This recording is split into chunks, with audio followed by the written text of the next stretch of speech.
ladies and gents watching this, good day. Today, the researchers will give you a wider perspective on what migration is about.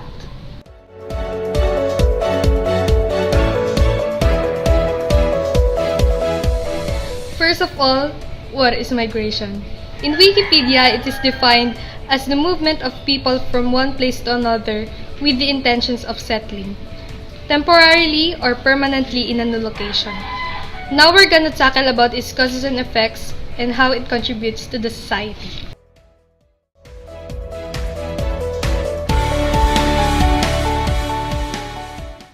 So what are the main objectives of the survey? The main objectives of this is to affirm the learnings are accurate, to employ our knowledge throughout the survey, and to be able to illustrate the information gathered.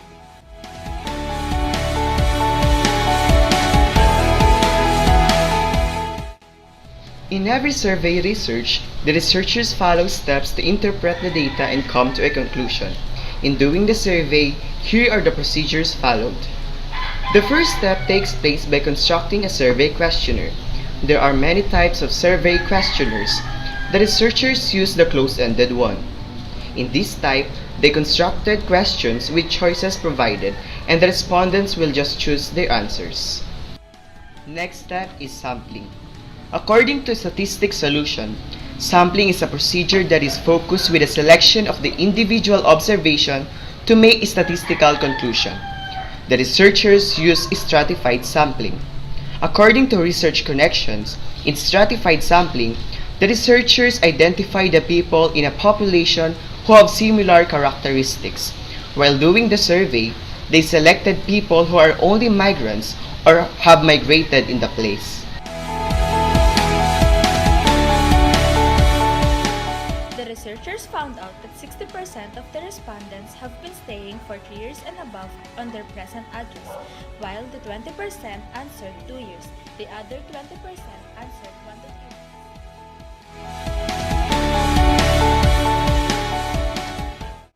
The migrants was also asked if it is an involuntary or voluntary migration. 80% of them answered voluntary, while the other 20% are involuntary migration. Based on the survey, those respondents who answered voluntary was because of their own personal reasons.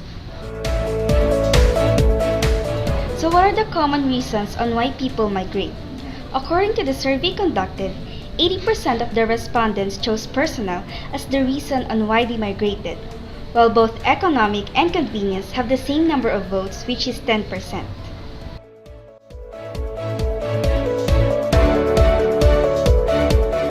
Migrants are asked if their way of living has changed after they migrated. 60% of the people said yes, and 40% of the people said no. Changes, there are variations. 6 persons answered lifestyle, because of course, it is the biggest category that includes the convenience, the cultures, traditions, and as well as your security. 5 persons answered people, that made it second to the ranking, and there are really personalities that one must consider, and they are different. 1 person answered dialect and 1 answered occupation.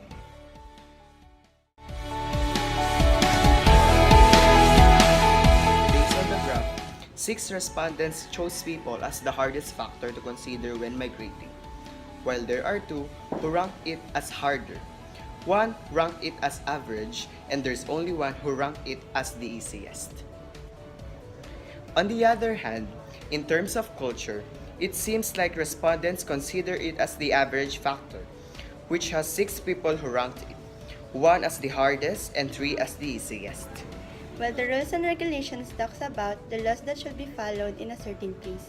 Since we are not under a federal government, the adoption of the migrants are less harder. 6 respondents choose dialect as the easiest factor to consider when migrating because most of the respondents migrated within here in the Philippines, while there are 0 who rank it as hardest. On the other hand, in terms of climate, it seems like respondents consider it as the equal average factor.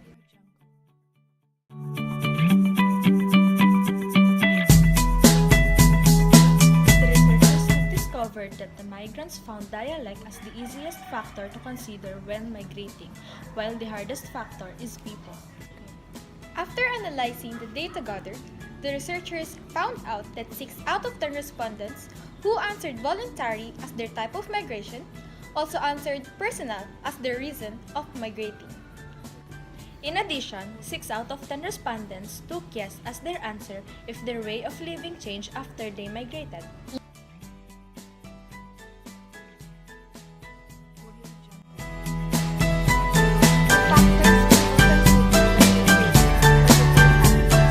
That really depends on the push factor.